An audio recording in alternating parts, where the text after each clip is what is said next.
तो नए साल में वैक्सीन वाला शुभ समाचार। नमस्कार, आपके साथ हूं मैं राजीव शर्मा। आज drug controller general of India ने भारत में 2 कोरोना वैक्सीन को इमरजेंसी यूज यानी आपातकाल में इस्तेमाल करने की अनुमति दे दी। इनमें से एक सीरम इंस्टीट्यूट ऑफ इंडिया की कोविशील्ड है तो दूसरी भारत बायोटेक की कोवैक्सीन। एक तरफ यह राहत भरी खबर तो वहीं इस पर कई भ्रामक तथ्य भी सामने आ रहे हैं। ऐसा दावा है कि कोविशील्ड बाकी वैक्सीन के मुकाबले सस्ती भी पड़ती है, जो कि एस्ट्राजेनेका की तरफ से बनाई गई है। हमारे साथ 2 खास मेहमान इस वक्त जुड़ रहे हैं, doctor DK Gupta, CMD Felix hospital, और डॉक्टर अरुण पांडे जो कि सफदरजंग अस्पताल के डॉक्टर हैं, वो हमारे साथ जुड़ रहे हैं। इन तमाम डॉक्टर से हम वैक्सीनाइजेशन प्रोसेस, सेफ्टी और प्रिकॉशन पर बात करेंगे। सबसे पहले doctor DK Gupta, CMD Felix hospital, इन वैक्सीन के आपात इस्तेमाल यानी इमरजेंसी यूज की जो अनुमति दी गई है, इसको किस तरह से समझा जाए? आपात इस्तेमाल के यूज को किस तरह से समझा जा सकता है? इसके मायने क्या हैं? और अगर 2 वैक्सीन इस तरीके से अलाउ कर दी गई है डीसीजीआई की तरफ से, तो भारत में इसका क्या असर होगा? बिल्कुल, तो किसी भी वैक्सीन के डेवलपमेंट में 10 से 12 साल लगते हैं। उसमें pre clinical trial, phase 1 trial, phase 2 trial, phase 3 trial, उसके बाद फेज 4 ट्रायल जो लॉन्च होने के बाद ट्रायल्स होते हैं। तो इसमें शुरू में बहुत कम सब्जेक्ट पे स्टडीज होती है, फिर ज्यादा सब्जेक्ट होती है, और मेनली जो हम ध्यान रखते हैं वो सेफ्टी और एफिकेसी का ध्यान रखते हैं। कोई भी वैक्सीन पहले हम देखते हैं कि सेफ है या नहीं है, और दूसरा कितनी इफेक्टिव है। तो अभी जो ट्रायल्स हुए हैं जितने हैं वो सब 1 साल के अंदर हुए हैं। ओवरलैप ट्रायल हुए हैं, phase 1, phase 2, phase 3। Subject number sufficient नहीं, थोड़ा कम था, लेकिन जो हमने सेफ्टी का ध्यान रखा है वो पूरा ध्यान रखा गया हर ट्रायल में।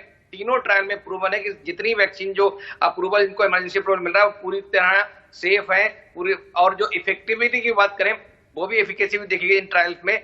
वो लगभग 60 से लेकर 90 या 95% तक इफिकेसी है डिफरेंट वैक्सीन की। जैसे कोविशील्ड की बात करें तो हाफ डोज और फुल डोज देने पे 90% है, दोनों फुल डोज देने पे 62% है, तो एवरेज एफिकेसी लगभग 70% है। तो इमरजेंसी अप्रूवल का मतलब ये नहीं है कि आपने कोई गलत दवाई दे दी, गलत इंजेक्शन दे दिया, रिस्क बहुत ज्यादा है, ऐसा नहीं।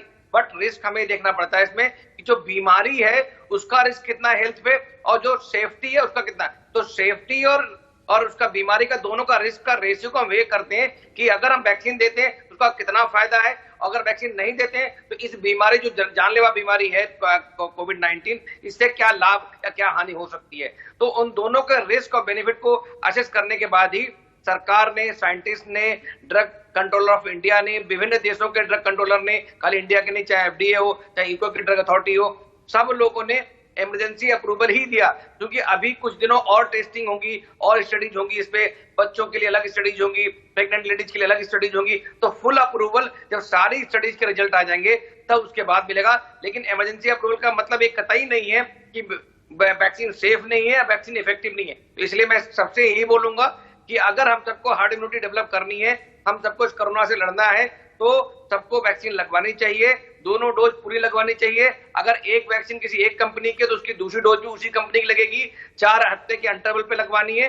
अगर 4 हफ्ते पे नहीं लगवा सकते हैं तो 12 हफ्ते मतलब 3 महीने तक दूसरी डोज लगवा सकते हैं। और वैक्सीन लगने के कम से कम 4 से 6 हफ्ते के बाद ही हमारे अंदर इम्यूनिटी डेवलप होती है। तो तब तक हमें, जब तक कि सब लोगों को वैक्सीन ना लग जाए और उसके बाद 4-6 हफ्ते और निकल ना जाए, तब तक हम सबको प्रिकॉशन जो हैंड हाइजीन का है, मास्क पहनना है या नाक मुंह को नहीं छूना है, फिजिकल डिस्टेंसिंग फॉलो करनी है, भीड़ वाले इलाकों में नहीं जाना है, इन सब चीजों का ध्यान रखना चाहिए।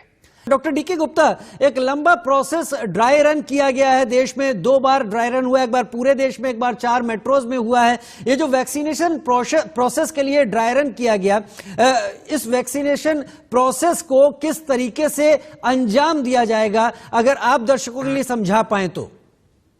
बिल्कुल, तो 2 बार रन हो चुका है। एक बार 28 और 29 तारीख को आसाम, आंध्रा, पंजाब और गुजरात में हुआ। अभी जो 2 तारीख को हुआ है वो पूरे देश में हुआ है। उसमें 259 साइट्स पे हुआ है, 119 डिस्ट्रिक्ट में हुआ है। और ड्राई रन में ये देखा गया, एक तो ड्राई रन में नॉर्मल वैक्सीन यूज नहीं करी गई, डमी वैक्सीन प्लेसिबो दिया गया है। तो इसलिए उसमें जो साइड इफेक्ट दिख रहे थे वो सिर्फ भ्रम था, तो उससे हम लोग कोरिलेट ना करें। दूसरी बात, हम ड्राई रन में ये देखते हैं कि वैक्सीन के स्टोरेज से लेके ट्रांसपोर्ट तक कोई दिक्कत तो नहीं आ रही। उसमें एसओपीज है, चेकलिस्ट है, उसका पूरा फॉलोअप हो रहा नहीं हो रहा।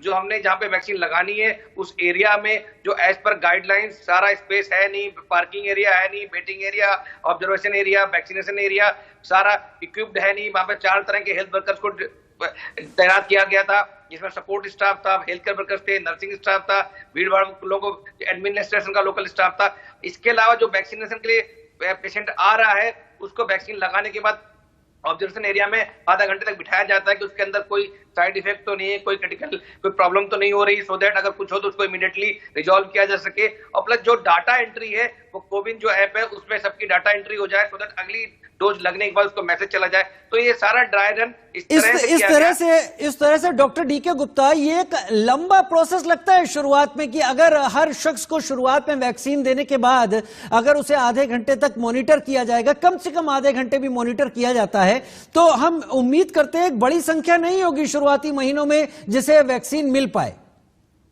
बिल्कुल सही बात है, क्योंकि हम अभी इस वैक्सीन की बात नहीं, किसी भी वैक्सीन को लगाते हैं, बच्चों में हम लोग खूब सारी वैक्सीन लगाते हैं। मैं खुद एक पीडियाट्रिशियन हूँ, 0 मतलब न्यूबॉर्न से लेके 10 साल तक बच्चों में वैक्सीन लगते हैं, 0, 6 week, 10 week, 14 week, 9 month, 12 month, 2 years पे, तो बहुत सारे वैक्सीन लगते हैं और सबके कुछ ना कुछ लोकल साइड इफेक्ट्स होते हैं, तो उसको ऑब्जर्व किया जाता है। अगर कोई serious, sometimes rarest of rare 0.01% में कुछ सीरियस साइड इफेक्ट हो सकते हैं, वो किसी भी वैक्सीन हो सकते हैं या किसी भी इंजेक्शन में हो सकते हैं, तो उन लोगों को मैनेज करने के लिए उनको बिठाया जाता है, सो दैट अगर कोई इनिशियल साइन और सिम्टम्स ऐसे दिख रहे हैं, किसी को ब्रीदिंग डिफिकल्टी है, सांस में तकलीफ हो रही है, या उसको चक्कर आ रहे हैं, पल्पिटेशन हो रहा है, गिर जा रहा है बंदा, तो उन सबको मैनेज करने के लिए हम लोग के लिए पूरा ऑब्जर्वेशन रूम होता है, उसमें आधा घंटे तक नॉर्मल बैठना ही चाहिए। मैं और बताना चाहूंगा, जो आप पूछ रहे थे, जिस किसी को भी अगर हाई ग्रेड फीवर है या कोई मॉडरेट या सीवियर इलनेस है, चाहे खांसी जुकाम बुखार है, तक सांस में तकलीफ है, उसको वैक्सीन नहीं लेना चाहिए।